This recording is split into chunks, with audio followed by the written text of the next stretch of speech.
Well, hello and welcome to Cosmic Emporium, and I'm going to bring on the guests, Aragorn and Kathy, and let me get them on screen. Hello there. Oh, wait, something didn't work. It's okay. There you go, now you're on screen. Great. Ray. And Aragorn, you want to say hello? Hi, All happy right. Saturday. Yeah. Okay, Aragorn, you have the list in front of you. So if you want to, we were having a little pre-show conversation. Take it And wherever you want. we're taking the pre-show conversation. It's so important. Um, yeah, but we were talking about so many things. I can start with what we put on the list of subjects that we were going to talk about, because last week we agreed that we were going to continue or pick up on where we left off last week. And the question that Gio asked was, what can the alternative community do, both as individuals and as a community? Um, that seems like a very wide and maybe abstract question to those who haven't heard last week's show, by lack of a better word. But I was there's something I wanted to um wanted to mention as an anecdote. It's an anecdote, but it ties in with what I said. Like I try to be the change I want to see in the world. I try to set an example. And here's the thing. Um, I have a garage which I'm not using. My car is in the driveway in front of my garage door. That garage is actually one big space with another garage next to it.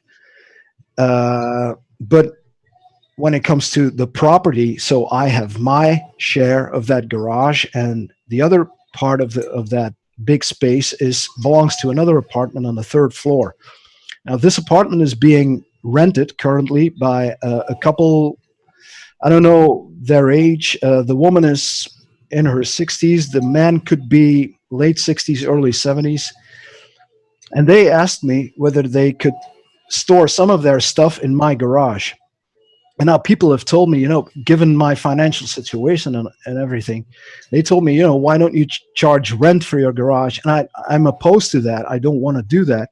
So I said, no, I'm not going to do that. These people want to use my garage. Sure, I'm not using it. So why not let them use it? And so every once in a while, they pay me back by dropping off soft drinks at my door. And I got an email yesterday um, from one of my other neighbors that there was something in front of my door. And I opened my door, and there was a big pack of 24 Coca-Cola canisters. So, which came in really handy because I had to go. I was out of fresh drinks. I would have to have gone to the shop, but I didn't have the time to go to the shop, and so meant that I would have had to drink that god awful tap water. And so now there was, just when I needed it, 24 canisters of Coca Cola waiting for me. Ugh. Yeah, but okay, I drink Coca Cola, so and Oh, I also drink iced tea. But okay. Um, but anyway, the my point is that I'm just being the change I want to see in the world. And what I want to see is that people, instead of the quid pro quo, I do something for you only if you do something for me. yeah. When you do something from the heart, it catches on. It's like sympathetic vibration. If you take an acoustic guitar and all the string there, it has six strings normally, and all the strings are tuned differently. They're all tuned to different frequencies, except Yeah. the last string, the first string. If you look at tablature, so the Yeah. thinnest string is 2 octaves above the thickest string. Yeah. Now, if you pluck one string, just one string, without fretting anything, just on an open string, all the other strings, even though they're not harmonically related, they still start vibrating because it's all connected by way of the bridge of the guitar and the neck of the guitar and the body, and it starts resonating, and those strings resonate as well. So what it's called sympathetic vibration. Yeah. So if you put that out there, if you put your own intent out there, uh, then it comes back at you as sympathetic vibration. Because in the end, when we're talking about consciousness, in the end, there's only one consciousness, the source, the prime creator. It's the only consciousness in the universe, really. And in the omniverse, it is the omniverse. And so everything starts with the self. Yeah. And as such, you create the other, self and other, the first dichotomy. You create, well, not the first, but you create the other, you create your reality bubble. And so if you start by changing yourself, you also change the reality bubble around you. And things start manifesting in harmony, or in at least sympathetic vibration with your own intent. And I know that sounds very woo-woo, but it work. Obviously, it works. I put out the example. I do without asking anything in return, and people start picking up on it. People whose hearts are open to the same vibration of uh, kindness, of friendship, of yeah, community, if you will. But if you're only going to do things for yourself, and or you're not actually contributing to what you want to see in the world. You want the world to change, but you don't want to do anything yourself. Then it's not going to work. Mm. It's not. You can wish for the world to change. If you're not going to start with yourself, then the other will also not change. Mm. So that's something it's a funny, well, funny, it's an anecdote. And I just wanted to mention that because it happened only very recently, and it dovetails with what we put on the agenda for today. Yeah. So I wanted to open up with that. Um, Anyone has anything to say about that? Okay.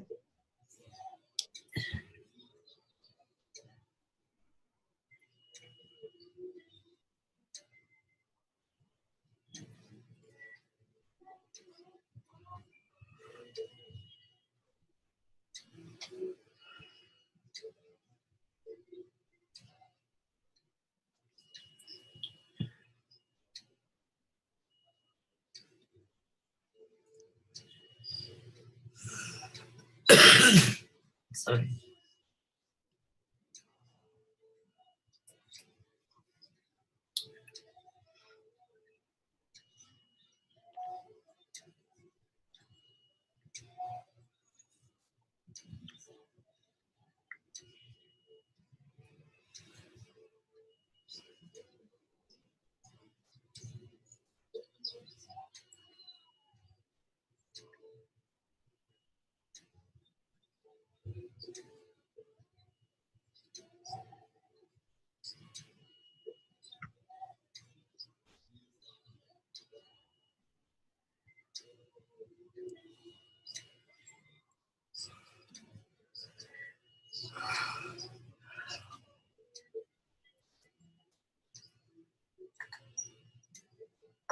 Mhm.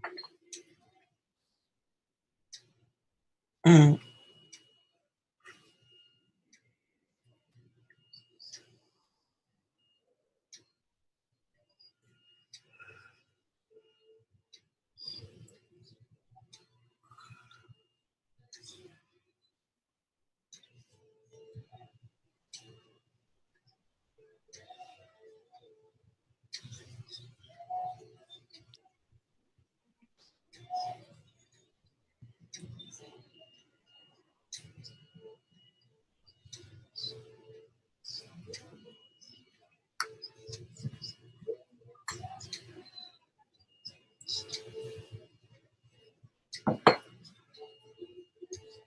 Yeah. Yeah.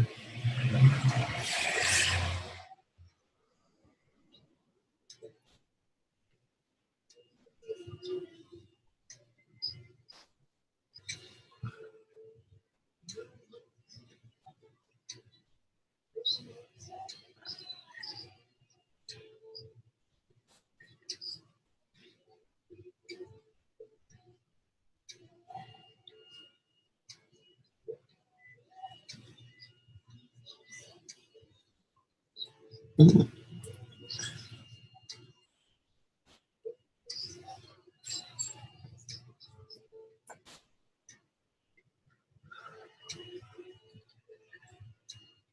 Yeah, I would like to. I would like to add something, and we're getting into the woo woo again. But um,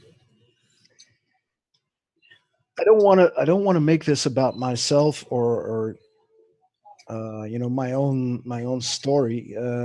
But as I've said before, I'm an intuitive empath, and I feel the connection with everyone. So for me, it's sometimes at some points it becomes really difficult to tell where I stop and where another begins, because it connects in such ways that sometimes it seems seamless, like there's this part of me and then there's the other, but it's almost like I am the other, another person. I experience that all the time, and sometimes more than other times, depending on my state of mind and everything. But so I'm very much aware of how we are all one. Yeah. Many people say we are one, but that's because they've read it on a forum or on a website or from some guru who's got videos up on YouTube. But you can say that, but you can only believe it if you're actually experiencing it. And I am experiencing it, so I know what it means. I know it's real, and it can be confusing, but because, like I said, sometimes you don't know, where the other one ends and where you begin, because it's like, well, we are all one. We are all the same thing, actually. So are you and the other one? Yes, and the way I liken that, when I try explaining that to people, and not everyone gets it, but most people do, fortunately, is that you should look at ourselves as humans, metaphorically, as the apples on a tree. You've got a big tree with lots of apples growing on it, and we think of those apples. Oh, that's a very tasty looking apple. I'm gonna pluck that one. I'm gonna eat it. But if you think about it, you're not actually looking at an apple. You're looking at a part of the tree. Yeah. That apple is still attached to the tree. It is part of the tree. It's actually the tree's reproduction system. Yeah. All of these apples. So you see them as different apples, but it's all part of the same tree. Mm.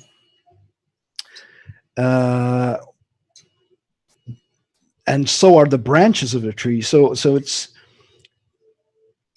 that's the way I experience it, and I think that's the best way of representing it, by way of a metaphor. So yeah, back to you guys. Okay, what I would say about that is that if you stop trying to name anything, don't name anything, just let it be and observe.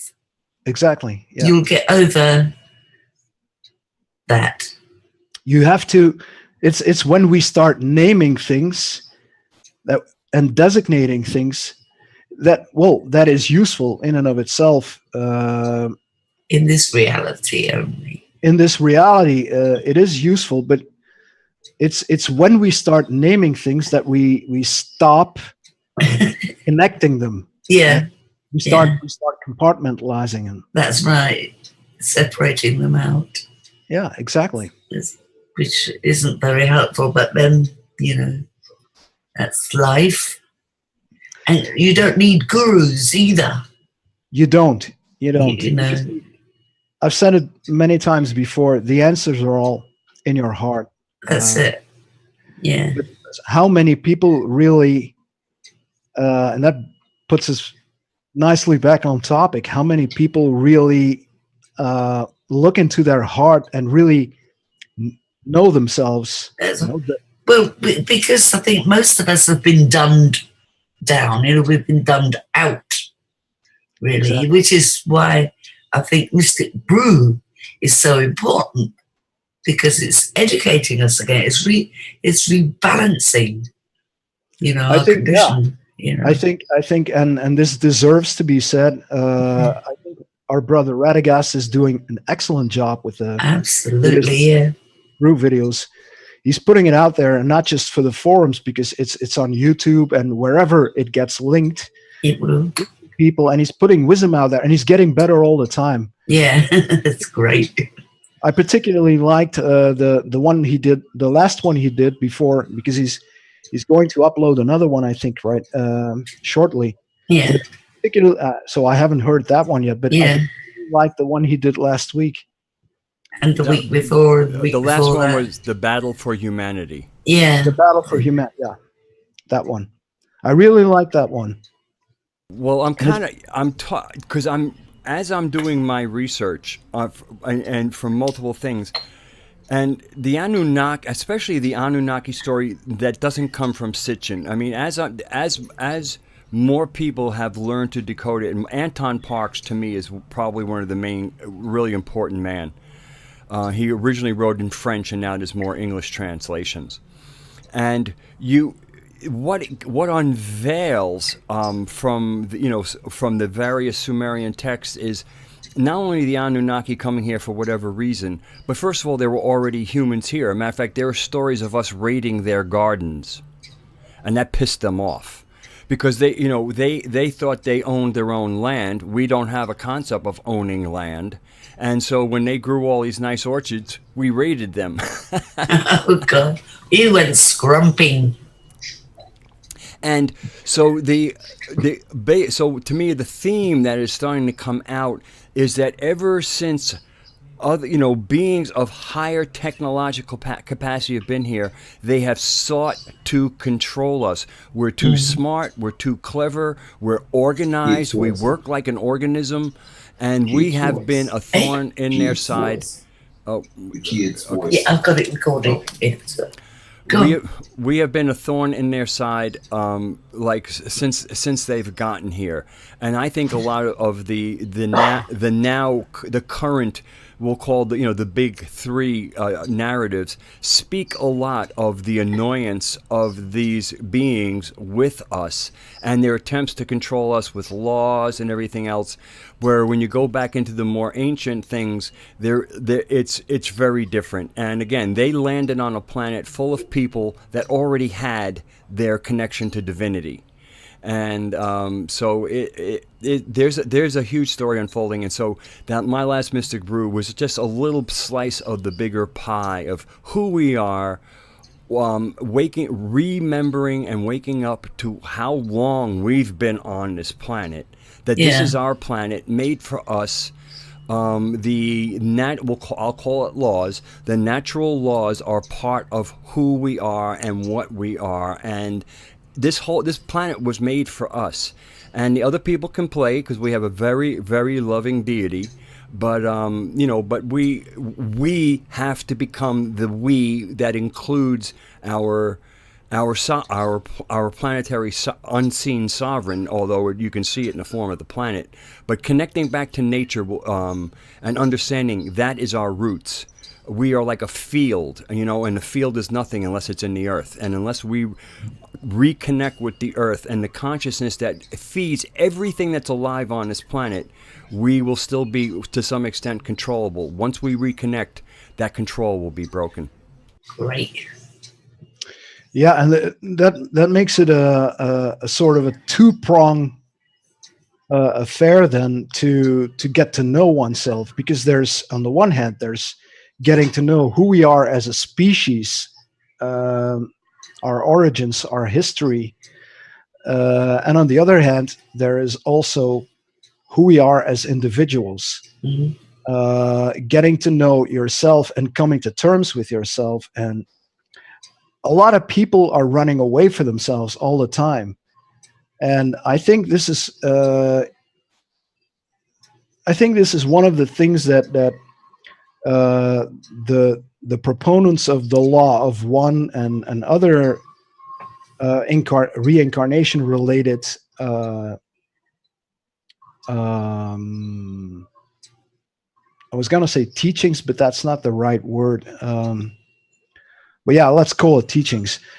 what they say is you keep reincarnating in order to work off karma. Well, what bigger karma is there than not being in tune with yourself? If you are in tune with yourself, then you neutralize karma because you face the consequences of your own actions.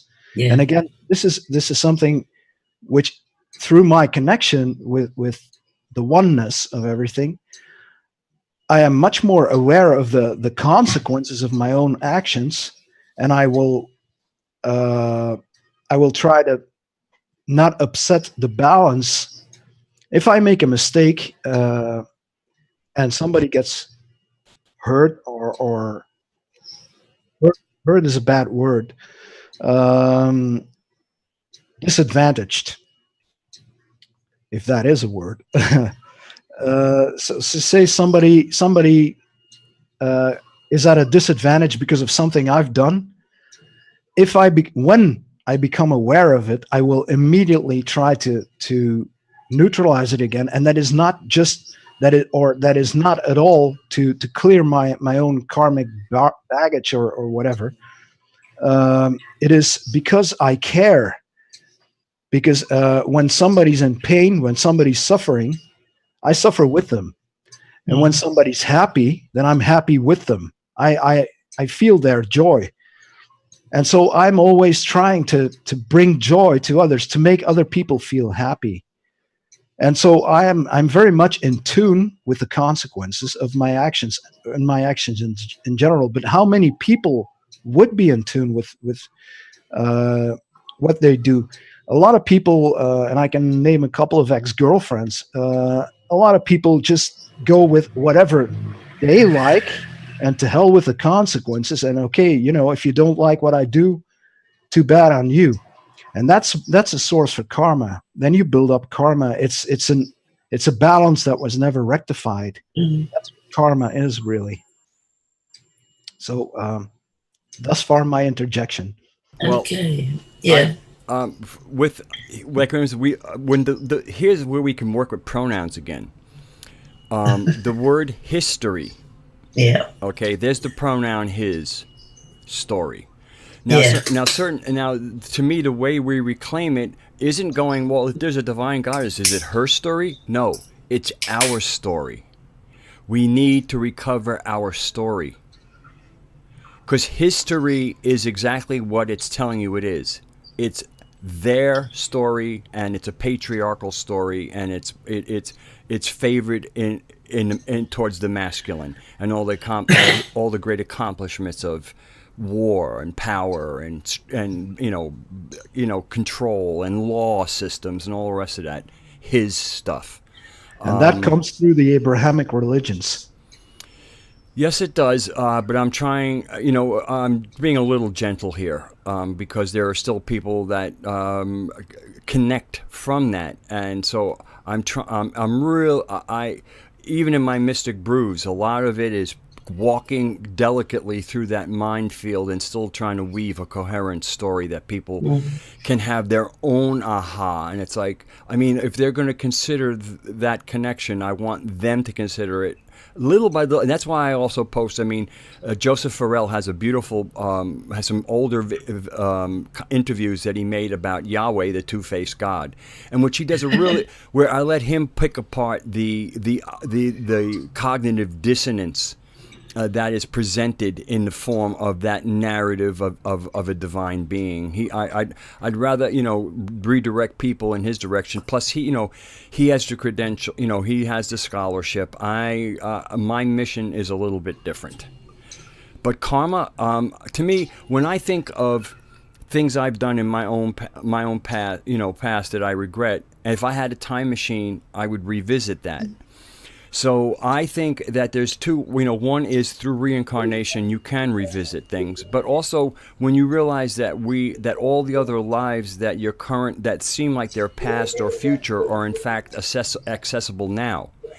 So I really believe that you can kind of do corrections through your through other aspects of your being scattered throughout time.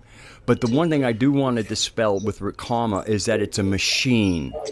The presentation of either lords of karma or the Vedic concept of like the wheel, and that you might be born as an animal. To me, these are all priestly inserts. And there's an ancient priest class that comes out of Babylonia, maybe a little bit, that has filtered in, but it's the priest class that is responsible for the fuckery on this planet. Yeah, I agree with you that. Because, like I said, karma is essentially just it's an energetic balance, and well, as I've explained last time, even though we weren't recording that part. So for me, insofar as I know, this is my first incarnation and also my last one. But I don't see reincarnation as a tool, as a machine, as you just said, for balancing out karma. Because given that the entire universe or omniverse is constantly in flux, constantly in motion, I think it would be impossible to really, for each individual soul to balance out their karma through reincarnations, because you're born again and you don't remember what happened before, in your previous life, before you were born. It doesn't make sense.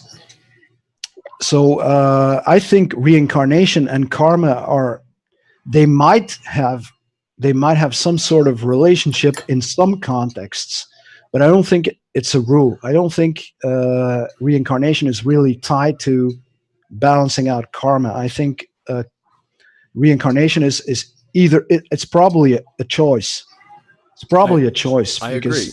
I mean, that's how I perceive it. I mean, let's think, sometimes we talk about soul groups. Imagine that, you have a group that you convene every week. And last week, after you get out of the group, you realize, oh man, I said something I don't like. I acted inappropriately. So when you reconvene, you say, by the way, everybody, I'm sorry for that. And then you proceed in a new fashion. So, and that's self-generated repair of the system by yourself. It's not a wheel. It's not a mechanism. There's no lords of karma that made you do that. Your own self-writing, self-organizing system made you right again. And then when you come into your group, which is another system that you form together, you insert your correction from your own heart, doing it, not because you were directed, not because some machinery or some lords of a council said you must do. Again, all that is such mind fuck. That is a horrible way of understanding who we are and how we operate, and the sovereignty and the connection of our story and our connection to the divine. That is in desperate need of repair. Exactly. And also, I think as you discover that within yourself, you see, you're imposing a balancing, so you don't make so many mistakes. You become aware, conscious. Whoops, yes. I'm stepping on, you know what I mean? And then you retract. So you're balancing itself. If you have the wisdom to do so. Because a lot of people don't, I know a lot of people who, actually, I know one such person very well. She's a very dear friend of mine. When she makes mistakes, she's aware of making the mistakes afterwards. She's not aware of it being a mistake when she's making it. Yeah. So afterwards, she will feel sorry, but then the angry words have been spoken, and angry deeds have been done, and but you have to have the clarity of mind and self-control to reel yourself in when you feel like you might be going somewhere where you might be hurting somebody. Yes. Yeah. But so I think most people aren't aware of it because of the system that we are in, the reality that we are in. And as you said, when we reintroduce the paradigm of kindness, etc., all of that will balance out. We just have to be patient. Exactly, and that's what Rad has been talking about. Yeah, in his Mystic Brew videos so brilliant much. Stuff. Yeah, absolutely. Rediscovering our history, rediscovering the paradigm where people live together based upon kindness and community spirit. Yeah. And that was before, and then what he talked about in his other Mystic Brew videos, and what we talked about last week was the mind virus. That was before the mind virus came in and messed everything up for everyone. That's right, and that was religion, was it not? Religion is again, like I said, mainly the Abrahamic religions, but religion in general, and then the financial economical system, right? Because it was given a name. To me, central to all of these systems is the concept of punishment for wrongdoing. Ooh, yeah. And that's why, to me, a central message. I mean, it's really a shame that, in my opinion, Christianity got scooped up by the priestly class and taken away from the richness of the message that was delivered by either a person or a myth. It doesn't matter. Yeah. Because the message is what matters. And the concept of forgiveness. And even that whole thing of those of you without sin, or those of you who done something wrong, and let's take it out of that whole sin concept. But those of you who have done nothing wrong, let you be the first one to mete out the punishment or cast the stone. And so to me, the whole concept of punishment. Now, obviously, there is something reflexive or revengeful in our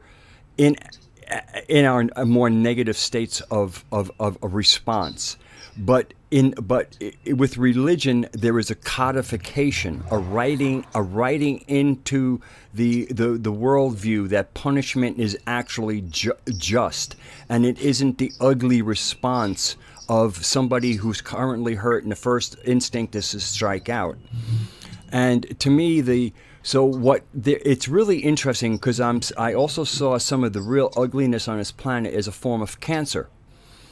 And then when you realize that cancer thrives in an acidic environment, and then in an alkaline environment it can't. So and part of the reason we have these cancers is because we as a world psychology are acidic. And some of the things that make us acidic are the need for punishment or the belief in it. And also lack of forgiveness. Through forgiveness, which also kind of mitigates the whole punishment reflex, we now come more to a base or an alkaline situation as far as like consciousness goes. And then the cancers and the tumors that thrive in humanity's acidic nature will no longer have a healthy environment to thrive. And that's why they build these systems. They put it into our psychology to react this way because they need us to be acidic so that the tumors that they are can thrive. God. That's a very beautiful way of putting it. Yeah. Wow. There are a few other things that we wanted to talk about, but we can continue on this subject if you guys like. But I'll just finish up on that thing. I mean, even with the food that they're now feeding us, the processed foods, whatever, that is to, again, the adversary. And that's and that's the other thing we got to remember. The word Satan means adversary. And that's what it means. And so when you talk about people who, in their satanic nature, we're talking about an adversarial nature. And who are they adversaries of? The human race. The natural human race connected to their planet, living as natural beings in nature. Yes. Mother Nature. And so the whole system is meant to corrupt and acidify our bodies, our minds, because they need that terrain to thrive. If that terrain goes away, so do they. Exactly, and that then ties in with what is mentioned in I think I'm not sure whether it's in the Law of One or in the Edgar Casey readings, but the Loosh factor. So what is Loosh? Loosh is supposedly this energy of dissent, this energy of agony, of discord, Yeah. which is nourishment for shall we say the archons, the negative, the dark forces and negative forces, and so they it's in their interest to antagonize us, to have us infighting among, have us conduct wars against each other, have us hurt each other, because that all generates this energy that they feed off of. So God. yeah, it ties in with what you just said, Red. Um, Well, they'll Loosh is what is kind of like kind of a can keep them going. They really thrive when blood is spilled, and that's yeah, why we have ritualized executions. I mean, when you think about it, it's not like it's not like a where let's say we'll use a woman this time. A woman comes in and sees some guy molesting her 3-year-old daughter, and she grabs a stick and beats him over the head and kills him by just in her rage. And that's not that's not an execution. That's a response, and one that she might even regret when she calms down. But the rest of the community in a natural setting might go, you know what? We understand it. We don't approve of it. But there's no. First of all, we don't believe in punishment. And actually, once she calms down, she might regret the fact that person ended up dead. Maybe not.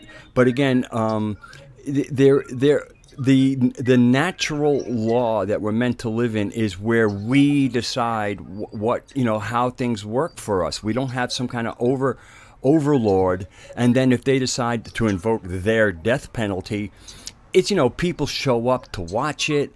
The person is bound. I mean, it's a ritual murder. It's a god. It's the god feeding these negative beings this whole. I mean, and even again, the people witnessing the killing, the ritualized just killing of another. I mean, it is so sick, and it's barbaric. It's cold. I mean, it's none of the passion of somebody who has been personally aggrieved and in their passion might end up killing somebody. That has a cleanliness to it. Even though it's ugly, there's something inherently natural about that response. There's nothing natural about execution. yeah, I agree.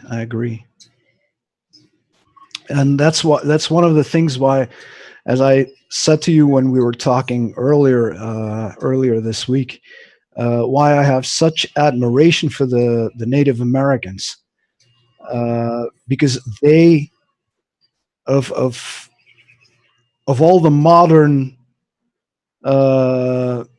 peoples, the indigenous tribes of North America were so much in tune with nature.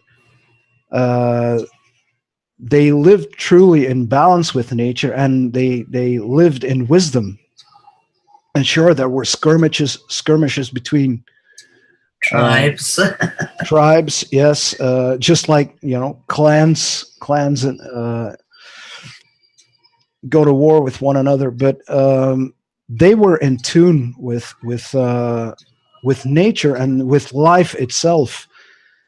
And of course, we all know what happened to them. They were overrun by the white man.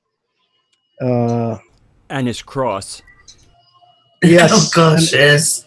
If there was ever a reason for me to hate the fact that I'm Caucasian, then that would be it. Well, they identified that there was something that came with the Europeans that was a mind virus. I mean, they realized that these are not We recognize them organically as human beings, but psychologically, they have a serious infection.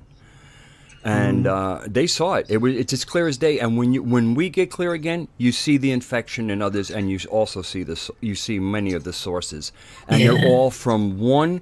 They have one primal source, but that one kind of, we'll call them the priestly class, is built into the systems. They're all derivatives of one corrupted aspect of humanity. Yeah.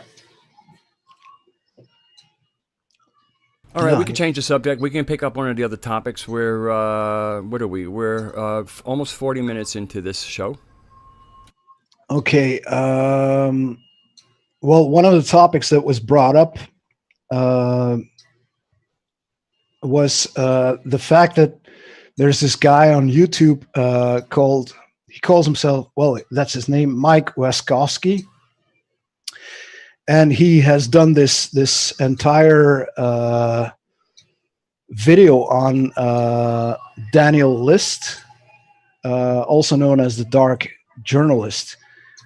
And the Dark Journalist recently came to the attention of, he's made many videos that the alternative community would be interested in. But he recently blew up a lot of dust when he interviewed Bill Ryan, the founder of Project Avalon, on account of the Corey Goode affair. So, and what Mike Waskowski has exposed was the fact that all of the things Bill Ryan said about Corey Goode were actually not being vetted by Daniel List, whose real name appears to be Daniel Robillard. And furthermore,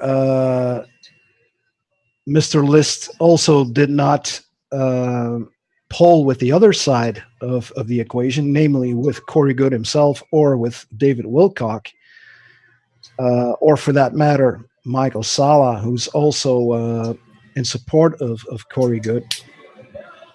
So regardless of Corey Goode's story being true or untrue, I'm not going to go there right now. I feel that, we feel that if someone wants to proclaim themselves to be a journalist, then it is your duty really to look at all of the information, to look at all of the sources, to hear all of the sources. And clearly, Daniel List has not done that. Furthermore, whether it's related or not, Mr. List appears to have ties to some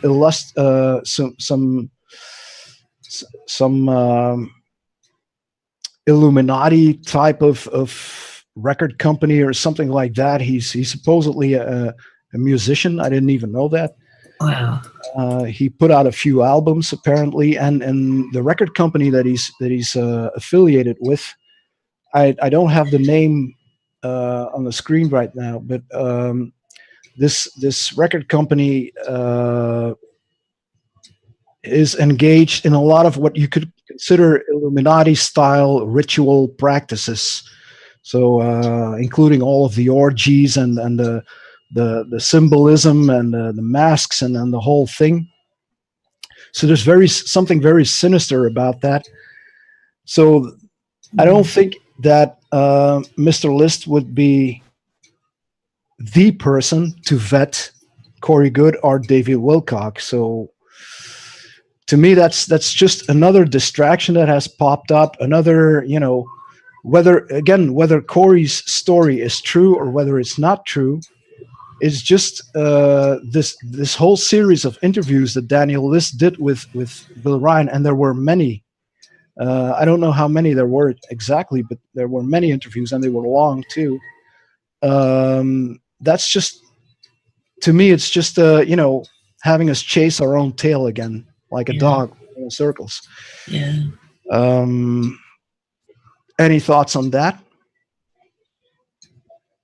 Okay, I'll jump in. I have quite a bit came up because actually I spoke to Rolf was supposed to be with us, and we had a little private conversation. I think it was last night or whatever.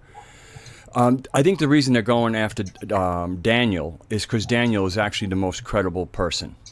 So from a strategic point of view, you're going to go after the person with the most credibility. That's why they're not really going after Bill Ryan. Oh, great. To me, when you look at, gee, he didn't vet Bill Ryan.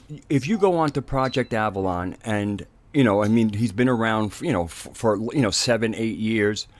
So if anybody comes onto Project Avalon, they're going to see a bunch of really nice people. They love Bill Ryan. You're going to see. I mean, you're going to go in there and you're going to go, this is a good guy. I mean, from anybody looking outside into the forum, especially, if they're not following every little drip and drab, Bill Ryan is going to look like this really benevolent man who runs a forum, and he did have some real information. So to me, Daniel, I know Daniel certainly checked out the website because he knew names like Callista, he knew names like Running Deer. And so I think in his own way, I think he did a kind of an organic vetting instead of this doxing crap. See, this is this new thing where everybody's doxing each other. And to me, it's not what you've done. It's what are you doing now? Again, those without sin, let them cast the first stone. Yeah. And so it's really about what are you doing now? Are you contributing to something good? Are you trying to help what we call our community? Or are you in there for your own gain only?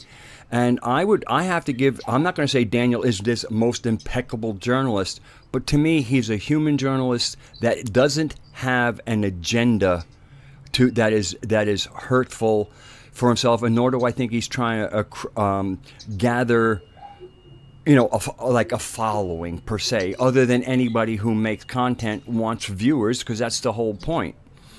This other guy, Wasowski, man, I mean, that's the other thing. I listened to all these guys. I watched, him. He had something where he was holding up some placards outside of a military base, and then they rerouted the traffic, I guess, ultimately. So the reason they rerouted the traffic is somebody obviously reported that he was doing something, and they probably wanted to do something about it. But rather than actually removing him, they just rerouted the traffic. Even the fact that he didn't get met with more resistance, to me, is odd.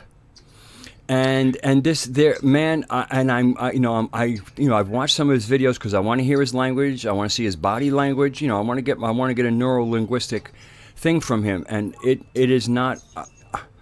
I'm not real comfortable there. I doc journalists occasionally. Daniel occasionally is on camera, and again, if you look, I was in the rock and roll industry. I'm really glad I didn't get signed because God only knows what that would have entailed ultimately. So, and in orgies, again, everybody, that whole thing that orgies are bad is part of the mind virus. I mean, we could either fight or we can fuck. And, to me, I prefer the latter. I mean, really, that's kind. I mean, I made the point. Troglodyte chimps will fight when they meet. Bonobo chimps have orgies, and so whether or not it's the most, the whole idea of orgy might be a little bit, but to think that makes you like some kind of dark person. I mean, the opportunity presents itself. It's part of the culture of rock and roll to sex, drugs, and rock and roll. So whether, is there really an ugliness there, or is there just like a hedonistic aspect to it that is being made to look a lot darker? I didn't mean to cast any moral judgment on Daniel List on account of what he does in his sex life or whatever, and I didn't even say that he was part of those orgies. I'm just saying that this record company that he's supposedly affiliated with appears to very much adhere to all the stereotypical Illuminati type stuff So that makes them a bit shady, in my opinion. There's more that doesn't spring to mind right now because I don't have the information in front of me right now. But and we know about Waskowski, we know that he's a self-proclaimed believer in the Corey story. He's definitely a fan of Corey and his material, and I also I'm not sure, but I think he might be affiliated with, or at the very least in support of Gaia TV. Yeah. So that he's not unbiased by any means, but it does strike me as very very weird that Daniel List then did not talk to. Okay, maybe he didn't want to talk to Corey Good. Maybe he has his reasons for not wanting to do that. And then David Wilcock in the same breath. But then there are other people who are in support of Corey Good, people who still have a good standing within the community, like Michael Sala. But Michael Sala was never heard. He wrote a very angry rebuttal of what Daniel List published. I haven't been following up on it, so I don't really know whether it got any reaction. But so apparently, what I'm getting to is that Daniel List was not being neutral. Just as this Waskowski guy is not being not being neutral. So, and when people are not being neutral, then it's just more smoke and mirrors, in my opinion. I disagree in a nuanced way. To me, right now, what's happening in what I call the Mr. Spaceman movement, which is, to me, again, it's the way for the global controllers to get some people under the umbrella. And so to me, this is not a time to be neutral. This is a time to know what is wholesome and what is not wholesome. And so I would like to, neutrality means it doesn't matter whether it's wholesome or it's unwholesome. Just like, it's within our good and evil is what we do in the world, not what we think in our head. So we make a choice to what we're going to do. If we were neutral, then it wouldn't matter what we did. So neutrality to me, is not a concept that we actually want. It's not healthy. Especially now when the stakes are high, there is an adversary. And if you're neutral about an adversary, that means that you're neutralized, and therefore you were ineffective. Yeah, I would agree with that, except for that one little detail that the dark journalist purports himself to be a journalist, and a journalist's job is to present the facts, not not the opinion of one side of the equation, and especially not when that opinion might be biased, because we know, and I'm not gonna start dissing on Bill Ryan, but we know that Bill Ryan and Corey Good have had a feud going on with each other for quite some time after Corey left Project Avalon, and I know that for a fact because I was friends with Corey, and I was I was there and I saw it all happen. So I was a witness to it all. And so I know that Bill Ryan's opinion of Corey Good is, shall we say, not an honest one. I think Bill Ryan has his own personal reasons for wanting to go after Corey Good now.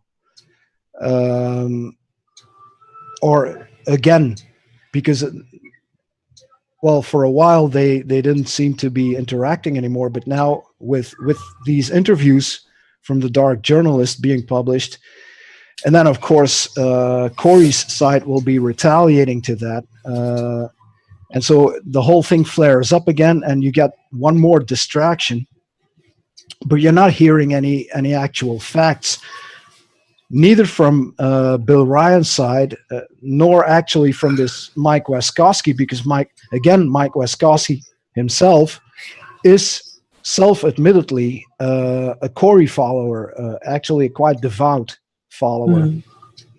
So we're just being led around the bush again. Yeah.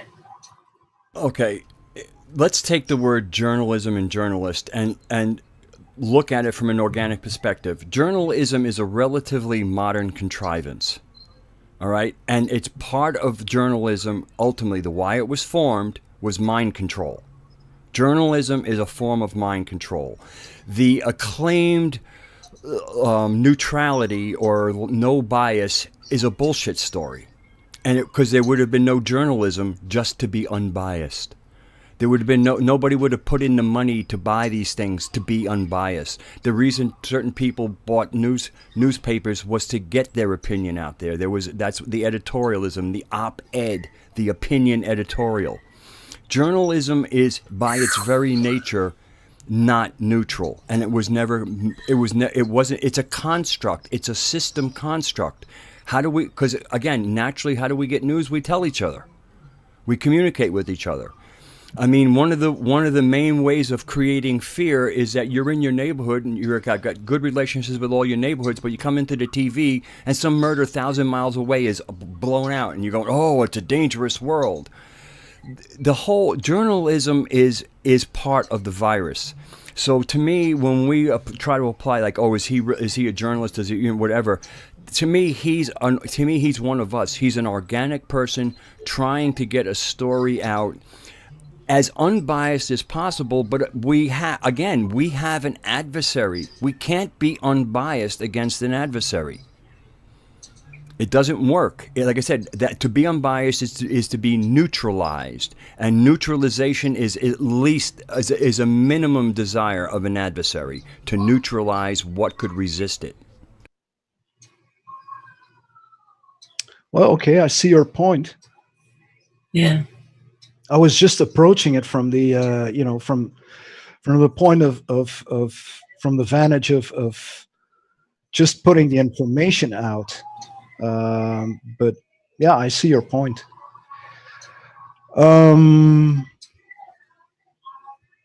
much time do we have left? Well, we can go on for another 10 minutes. We have a 56 minutes recorded right now. We're coming up on 57 minutes.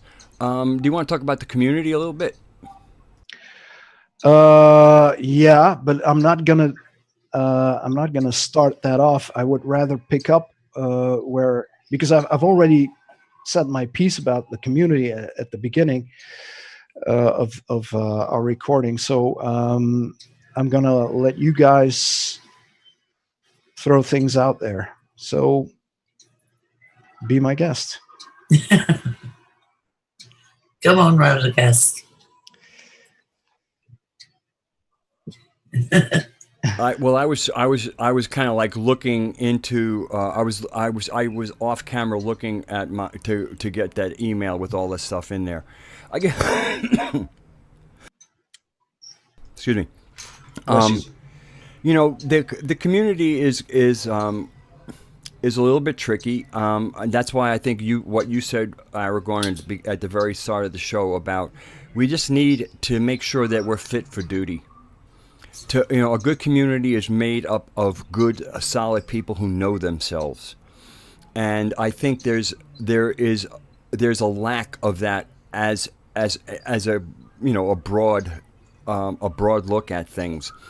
And if you're not going to do some people won't do that, but then you really want to at least whoever represent the elders or wisdom people of our community, and all natural communities had that. Please select well, because if you're going to have somebody else kind of doing the grunt work, then you want to make sure that you select the right person doing the grunt work. But I would encourage everybody to understand that the size of our brains was made for thinking. There's too many people, there's so much thinking involved. Well, what do you think you have such a big brain for? I mean, if you're not going to think, you could do with half the volume. You really could. So it's almost like, this brain of ours is a gift. It's part of the divine capacity of ours to be on this planet and be an us with the divine. And if you're not going to do some of the thinking, if you're not going to do some of that hard work, it's just like, that you have a gift. Somebody has given you a tool, and you're deciding, nah, thanks, or whatever. And I mean, that's a decision you can make. But again, if if somebody else is going to be doing your work for them, at least get somebody who's skilled at what they do. Yeah, that's what I said earlier. It's that most people are simply running away from themselves, running away from their responsibilities, and they don't want to think because thinking hurts. Yeah, really. Of course. And yes, the schools have dumbed us down. Society dumbs us down. Everybody's saying that. So the whole thing is, so I guess it's on you now, because they dumbed me down. Well, fine, get out there and do your own work and get educated. That's what the internet is about. And of course, yes, there's lots of silliness out there. That's why if you know yourself a little bit, and if you kind of plug in, and that's why, to me, the connection, your divine connection, is hugely important to being able to kind of sense what is wholesome, because what we're looking for is what's wholesome. And certain ideas, when you're connected, you can feel that they're not connected to nature. Whatever doesn't connect to nature is probably unwholesome. Whatever isn't part of natural processes is probably not wholesome. And well, I guess I'll just leave it there. Yeah, and when people look up to, when they're running away from themselves and when they're only consuming information, then you see people looking up to, and I said this last week, you fall into the savior paradigm, and that's what we see with the Corey Good story. That's what we saw with the Shane story, Shane the Ruiner. What people have done with the Simon Parks story. And before him, Stephen Hodges, Charles Atticus, Houdini, all his pseudonyms. The savior paradigm. Somebody else has to come and save us because we're too lazy to get off our buttocks and do it ourselves. And that's part of the mind virus, because that's part of the mind virus. Because the religions we're dealing with all have somebody showing up at a certain point in history and fixing everything. Yes, and that's correct. what the Mr. Spaceman thing is tying into, and that's why I say that the Disclosure Now, whatever that movement is, and the Vatican's idea of bringing in, we're going to baptize ETs, they're tied together. 2 days ago, this is really important. 2 days ago, Putin made two statements, I guess either to Trump or to America in general. One was, you reveal the pedophiles or we will. You do ET disclosure or we will. And I think there's two things operative here. The pedophile network, the human trafficking network, is part of why our country is so ineffective. Is why it's so broken, because they're not, the people, the compromised people are not responding to the people who put them there. They're responding to their blackmailers. Okay? Yeah. So we have to understand that there is a whole blackmail control system in our government, and it's not until those people who are compromised are taken out of the government that we can ever expect to have an effective government. And dealing with all the insanity that is especially coming out of our Congress, which is really where Congress and Senate, where most of the compromised people are, because many of the compromisers are the invisible people, the blackmailers. In other words, it's impossible for the other dominant people, other dominant countries, and any small country to have a meaningful dialogue with us when the representatives are so compromised. So so Putin understands, until we get the compromised people out of your government, you remain this rogue, crazy, insane nation. So if you don't expose them, we will, because this will help fix the world, okay? And also all the amount of suffering, never mind just the people who are compromised, the suffering that goes with all of that. All right. That's right. Yeah, and it's not just in the United States. It's in Europe as well. Kathy will be able to confirm this. There was this situation in the UK not too long ago surrounding a girl with Down syndrome, Holly Yeah. Grimes, Yeah. who was not only sexually abused by her father, but also he lent her out to his friends who were also pedophiles, because the girl was she's a young lady now. She's 24 years old. So this happened a while ago, but I think she was 12 at the time, and so there was obviously a pedophile ring, and it reached into the British government, uh, and I think this was at a time that Tony Blair was still the prime minister of the UK, but Gordon Brown was implicated in the sense that not as a pedophile, but in the sense that he helped cover it up. Now we haven't heard anything from that anymore. I've contacted the Holly Greig people. I have not heard anything back from them, and that was a while ago. That was oh god, that was at least 2 years ago. So I haven't really heard any news from that anymore. And like I said, Holly is herself. She's like 24, 25, maybe 26 already by now. But so there was obviously that going on in the UK, and we know that in Belgium, spoke as I spoke about on the previous podcast, outside of the recording, there was a situation here in Belgium with something called the Pink Ballets, which was a prostitution network with underage girls and maybe boys as well, specifically for the extortion of very influential and wealthy people in Europe. And it was going on here in Belgium, and there was even mention that a member of the royal family, I'm not going to name any names, but that a member of the royal family was involved. Of course, that alone was enough to get the whole thing covered up and debunked as, oh, it's just a fantasy story from an unreliable witness. But so yeah, it's all over Europe. It's in the United States. I think it's a global problem.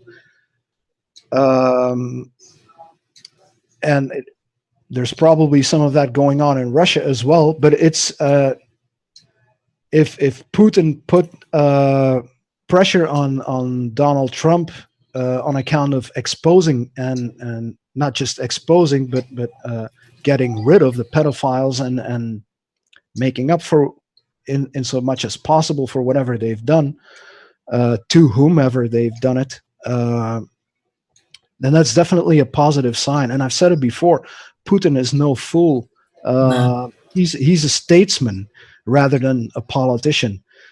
A politician is a rock star. They crave attention. They want to be on TV. They want to be in the papers, and they want the big salary, and they have a career. Europe is filled with them. And Belgium being one of the core countries of the European Union, I'm very, very familiar with that. But Putin is a true statesman in the, he may have committed a few sins of his own in the past, but he's a true statesman in the original sense of the word, someone who knows how to run a country, manage a country, specifically not just internally, but on account of the international stage. So I'm confident that or hopeful, let's put it that way, that if the Americans don't yield to the pressure, that he will be the one to make the big revelations. Right. Well, I also think with regard, Kathy, were you going to speak? Not yet. Go on. I think with regard to, and also the UFO thing, or ET, I think, again, I smell that whatever is cooking with disclosure now in the Vatican is getting ready to launch, because too many people are slipping out of the cracks. And Yeah. so this revelation pulls in the billions of people that are in organized religion, and all the people who have left organized religion. It pulls them under one umbrella. Okay, because it's going to be a revelation for the world. We don't, because I mean, this is the first time in world history that we have the global internet. So now the new revelation from heaven can go out to billions of people, and he sees the same. I'm quite sure he sees the same thing I do. That if this would create a new world religion, and creating a new world religion then means anybody who doesn't buy into it is a heretic. Yeah. Okay, there'll be a whole new class of heretics. And that will not be pretty. I mean, because you look at any religion when it first comes on the scene, when Israel first came back to Canaan, what did they do? There was a genocide campaign until they got established. When Christianity arose in Europe, what did it do? It was an extermination campaign until it got itself established. When Islam first was on the Saudi Arabian Peninsula, they went on this warpath until it got established. All run by priests. These were not core parts of to me, even of the religion itself. It was part of the priests that fire people up and tell them that this is what they need to do to have a good life in heaven and not burn in the eternal fires of hell. Okay, another psyop. Yeah, I think that's all part of the creation of the loosh. Yeah. You know. Indeed. And so I just think he sees this coming, and he realizes that there's again we need the United States to be sane to help with the more secular part of the world, but at the psychological level, there needs to be a mature revelation, like from a religious point of view, type of new revelation from the fact that because we need a political or just a factual exposure that there are other races. And I think he realized that's why he said, if you don't do ET disclosure, I will, because if one of us don't do it, this whole new big umbrella of the big revelation is going to happen, and that'll create more. That'll be like another World War III, but it'll be one that's happening in the mind. It probably won't be with nuclear bombs, but it'll be neighborhood by neighborhood, rooting out the heretics, those who have not heard the word. Yeah, and I think just as you said that the Vatican is poised to go there with their plan. Sorry, with their plan in the foreseeable future, because let's face it, the Vatican ruled the Western world for 800 years, the Dark Ages. Science was being punished. If you were a scientist, you contradicted whatever the Vatican said.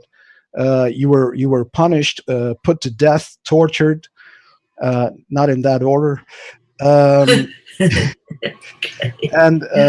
it was the Vatican was the law. We had no separation of church and state in the whole Western world. The reason why the whole of South America speaks Spanish and is Catholic is all because of the Vatican. And they were in Asia, they were in Africa, they were everywhere. It was an empire. And if you look at the Vatican today, well, not the Vatican, but Christianity and specifically Catholicism today, I don't know how it is in the Anglo-Saxon world with the Protestant religions and all that, but we're seeing right here that fewer and fewer people are lining up to become a Catholic priest, or to for the girls to enter a convent and become a nun. Fewer and fewer. They're like a dying breed, so to speak. I can see that even if the school, the facility where I went to my last 3 years of elementary school and all of my middle school and all of my high school, that used to be a Jesuit training school, but then when I was there, it was of course no longer that. It was a school.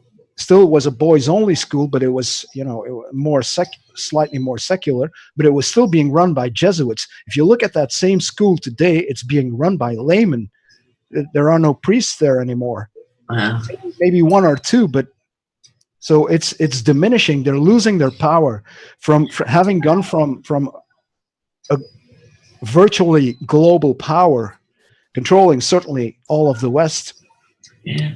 For 800 years, they've gone to something that has almost no power anymore, and especially now with Islam gaining momentum, a lot of people are converting to Islam, even here, Westerners, and Islam is in the news, and Islam is becoming a very dominant religion, and it is the dominant religion, of course, in all of the Middle East, parts of Africa, parts of Asia, even. With that in the scope, they are seeking to come up with something that would put them in charge again. The Mr. Spaceman religion, a global Mr. Spaceman religion, is indeed the way to do it, and right now would be a good time for them to start strategically. So I can fully see that coming. Yeah. And this all boils down to what I'm calling a priestly class that comes out of antiquity, which is these are the middlemen. These are the ones who are charging a little usury for your connection between the divine and you. They are a layer in between the connection that is not meant to be broken. They are the breakers of the connection. And so the Vatican is just probably the most powerful institution of the same priesthood. These are the adversaries to the natural humans on this planet. That's why their laws are not based in nature. They're based on written down stuff. They have punishment systems. So Mr. Spaceman is nothing more than a tool of these priests. I think what might be interesting, Radagast, if you talk about the definition of statutes and law. There's a difference. One is, God-given, and one is man-made. Statutes, those written down things. Well, even laws. I don't like the word law. I'm a person who believes that we have natural ways. I use the word law occasionally because it communicates. But to me, like when I look at words, when I look at philology and studying words, there's two systems. There's the way, which is called the Tao or Tao, and there is the law, which is Torah. Now you take the RH out of Torah, and you have the same letters as Tao. Yeah. And to me, what it is, for me, when I break it apart and look at the spell of it.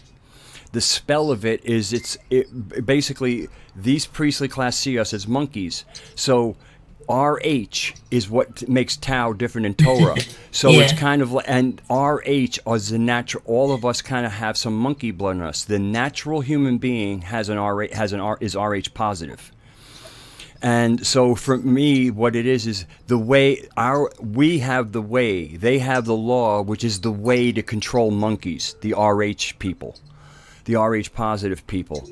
And so I'm not, we can, even when we say natural law, the word law is laden with poison. It's a poisonous word. We have our ways, we have our agreements, we have our contracts with each other. Law is really what's written. Now, again, for appropriation, for apprehension of a concept, we can use the word law, but I use it with great distaste in my mouth, because we have ways of being human. We have a way of connecting with the divine to get what the proper conduct of ourselves are in the collective we. That includes us and the divine as a we, and we act together. We have our ways of working with each other. We don't have laws. I understand it's a concept a lot of people can't buy, so that's why I'll say natural law. But man, I really hate using the word law. Yeah, I know what we call law is statutes only. Those written down things that they put into place. I understand it, but again, because of the confusion and because of conflation, it becomes it becomes a place where the mental faculties can find themselves in a maze chasing their tail. But I'm fine with the concept of natural law. But I'm telling you, the whole thing is with natural law. Law and punishment go together. The word law goes with punishment for breaking the law. And I don't, the way we used to do things, we might have ostracized people. If somebody was clearly a psychopath, there were different ways of dealing with them. The men could take the psychopath on a hunting trip, and he accidentally didn't come back. You had the women who used to have a moon lodge or a red tent, and of course there'd be cramps, and you'd have your wise woman administering the herbs. Oops, wrong herb. There's all kinds of ways of making sure that we keep the psychopaths out of the healthy organism. And it's not about laws. It's about how we do things. It's our ways. And to me, that's what people call natural law. But I'm telling you, law ties in with punishment, and the word law is really a poisonous word, in my opinion. Yeah, I agree with you. There's something that a lot of people don't never think about. In Europe, we say the police when you're talking about the cops, the police. But a more in the Anglo-Saxon world, a more commonly accepted term, politically correct term, is law enforcement. But that actually says it all, because we think that the police are here to impart justice. They are not. They are here to make sure that the law is being obeyed. Because in America, as Radagast will be able to confirm, you've got on the police vehicles, it's on the side it says to protect and to serve, not to protect and to serve the people, to protect and to serve the law. Again, and what is the law? The law is the will of a minority being pushed onto the majority. But don't the police have to sign an agreement when they first start to make that service to us, not to the corporations? Well, they have to not to us necessarily, but they have to sign or they have to make an oath that they will abide by the law, so that they will serve the nation. But serving the nation, that's such a conflated term. It's an abstraction that obfuscates what it really means, because then what is the nation? The nation is the people. So they're not actually serving, but they're not actually serving the people. They are serving the representatives of the people. We put into place. Yeah. Whom we put into place to represent us, but who are not representing us because they are representing themselves. They're all in it for themselves. They like, because they like the job, they like the power and the meetings, and they like traveling, and they like the pay, and they like the status, and they like the power, and maybe somewhere along the line, they may have connections with a corporation whose biddings they will do, and then they get reimbursed financially because of that. So there's a whole system of a corrupt system of reasons for a politician to want to be in politics. So there's their ego, there's their career, there's the incentives. So they're not here to serve the people. They're not here to represent us.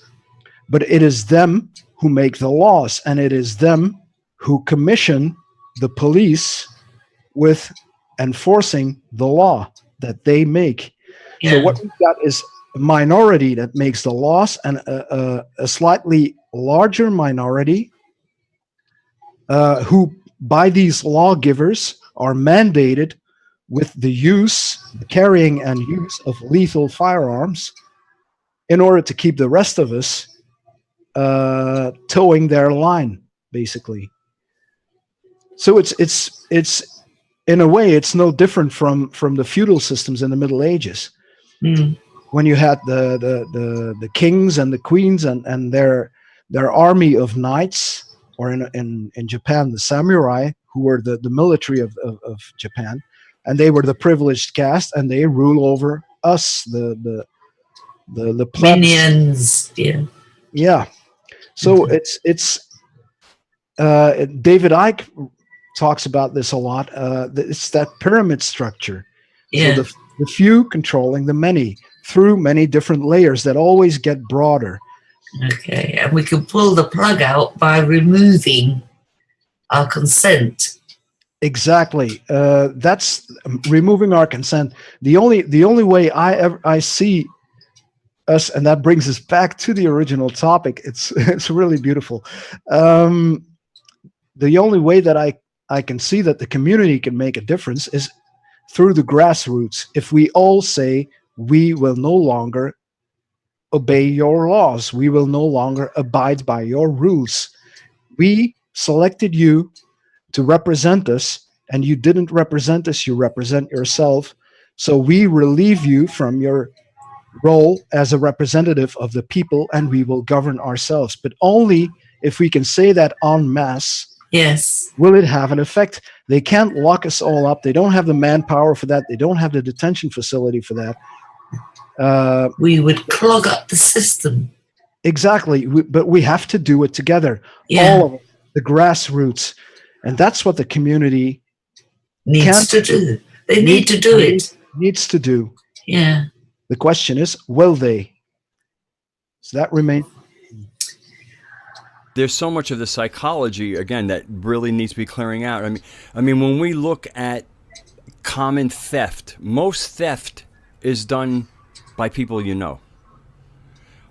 So humanity has to clean up its act where we can trust each other again. The whole thing of a signed agreement, which is not our ways, is not the way we did things in antiquity. In antiquity, your word was your bond, and if Yes. you broke your word, you had no standing in the community.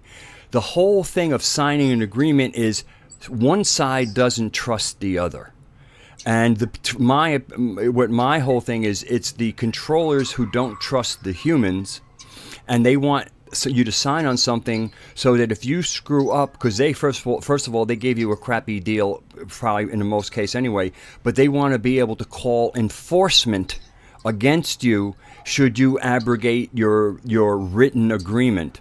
It's again, there is people are going to really have to look at themselves, our system, and just we have to go back into antiquity a little bit and examine how we lived 10,000, 15,000 years ago. How did the people who built Göbekli Tepe live? What was their system?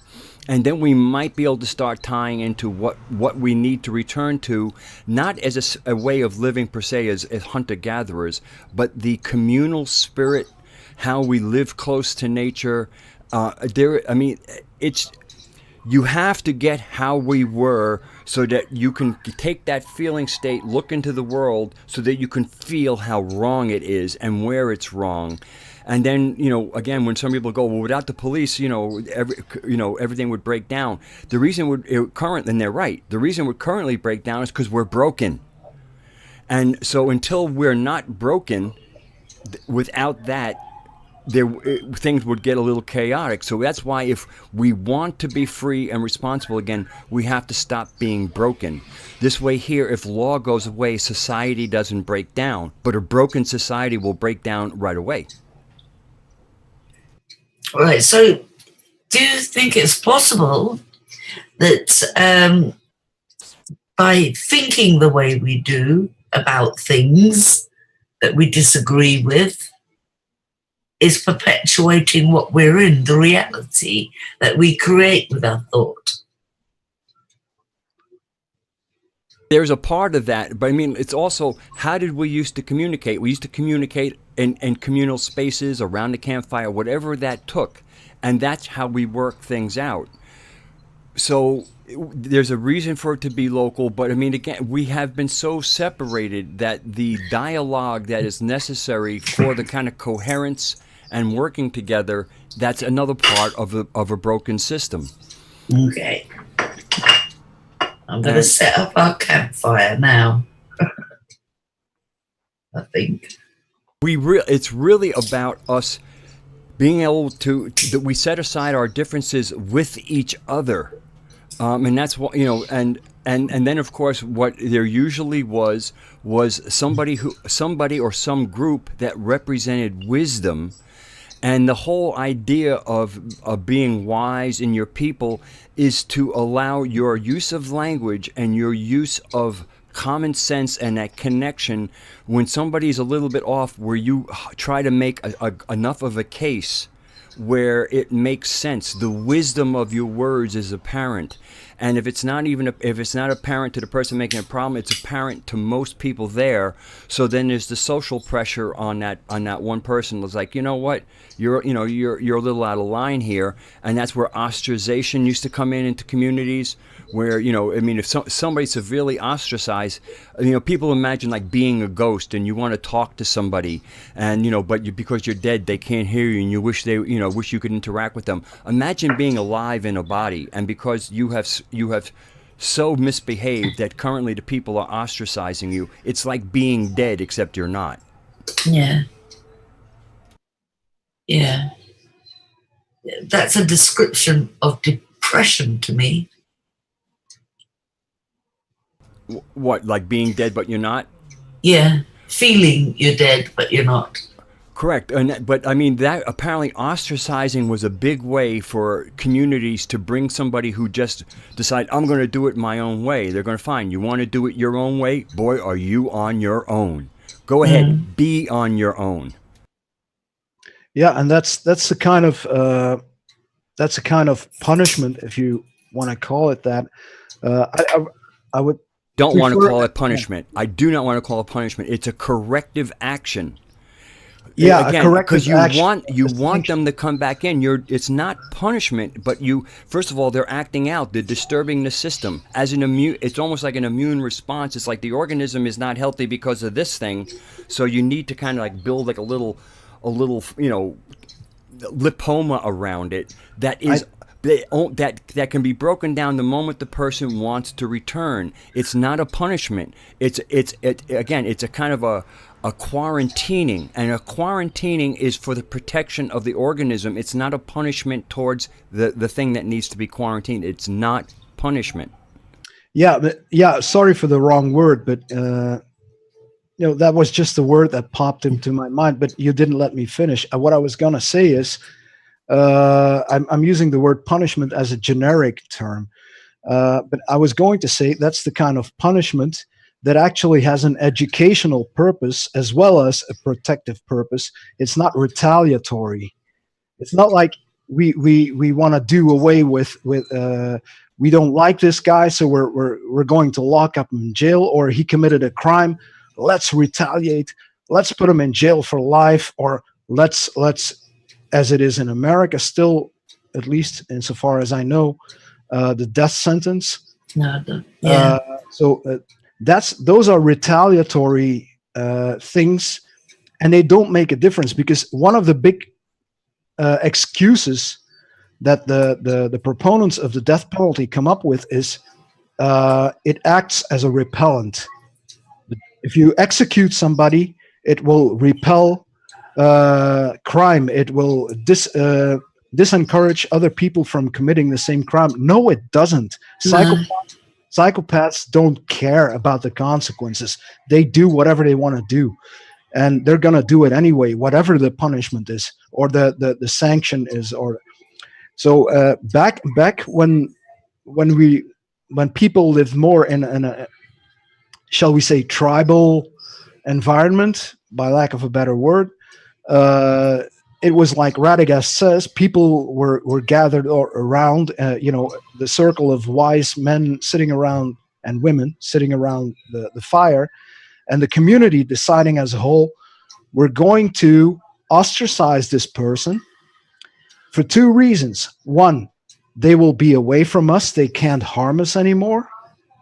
And if they do, then, well, too bad for them, because then we're going to have to defend ourselves, the immunity system.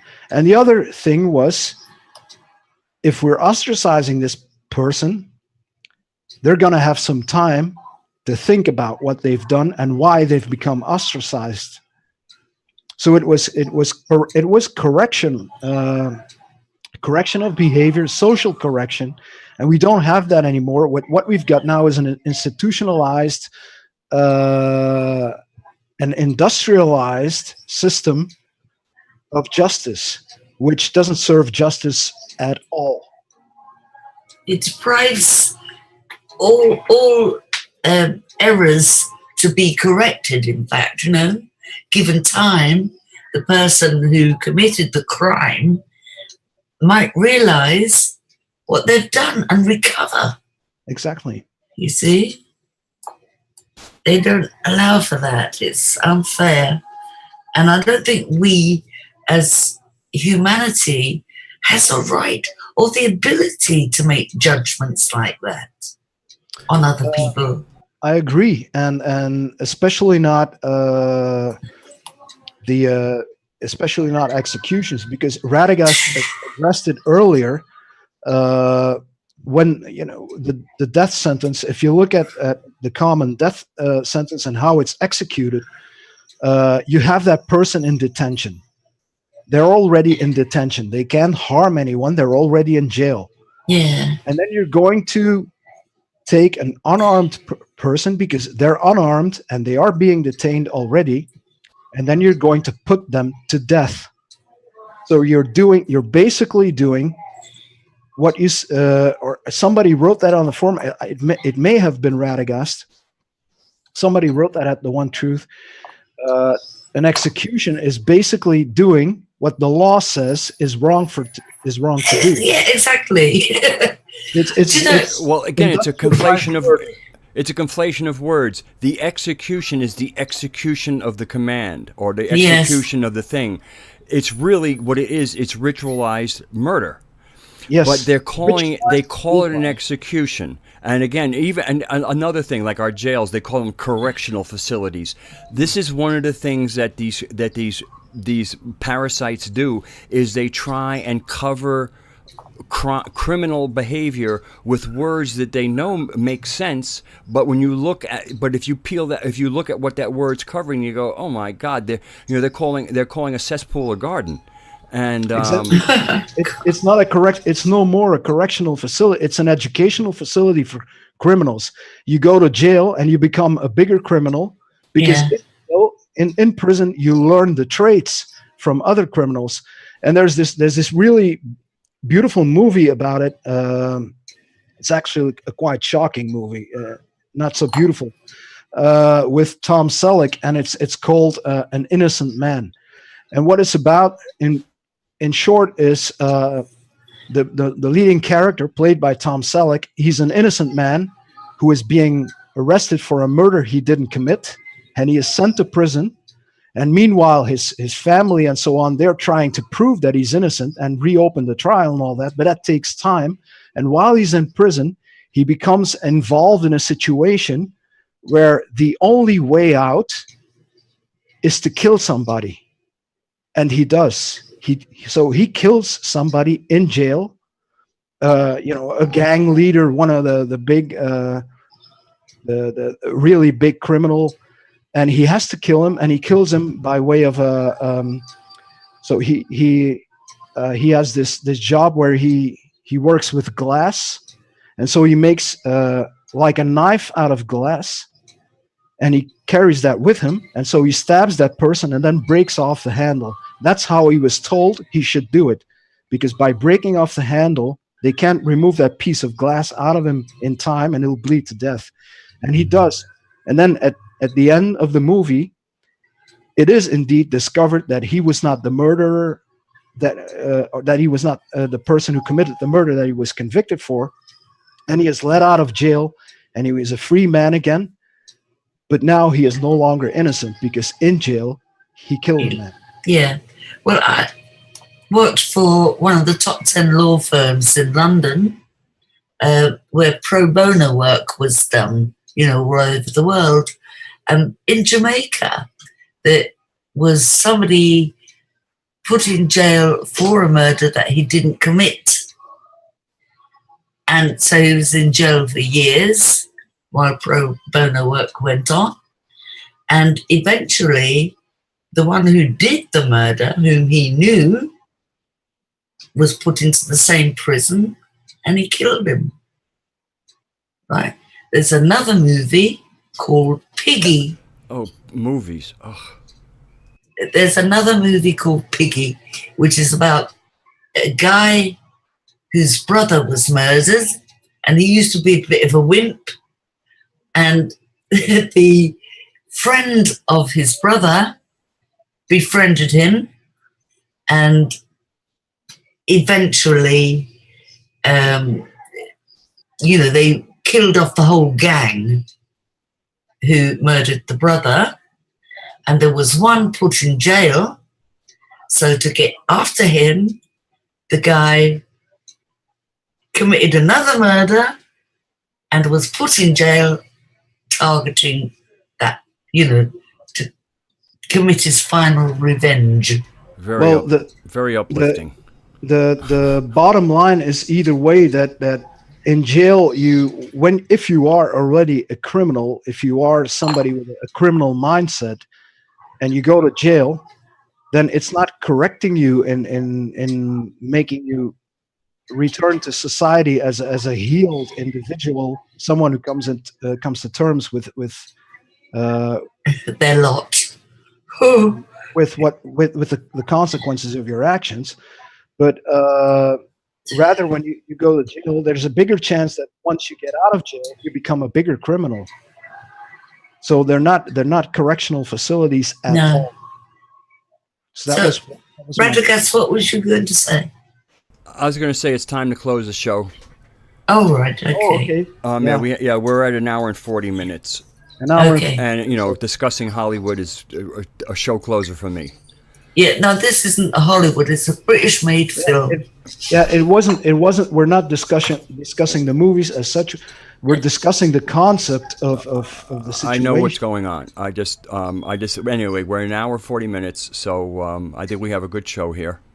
All right. It's a pity that Rolf didn't show up. Yeah, he emailed me. I haven't responded yet, but it is a pity he didn't show up. But I'm quite sure he should be able to make the next one. Okay. All right. So anyway, I'm going to put the camera on you people so you can say goodbye. All right. All right. Okay. Goodbye. Goodbye. Bye. See you later. And of course, Aragorn, you're starting. Your natural light is going, so it's another good reason to close. And thank you for joining us at Cosmic Emporium. I hope we put together a good enough show and thoughtful talk. And we'll see you next time.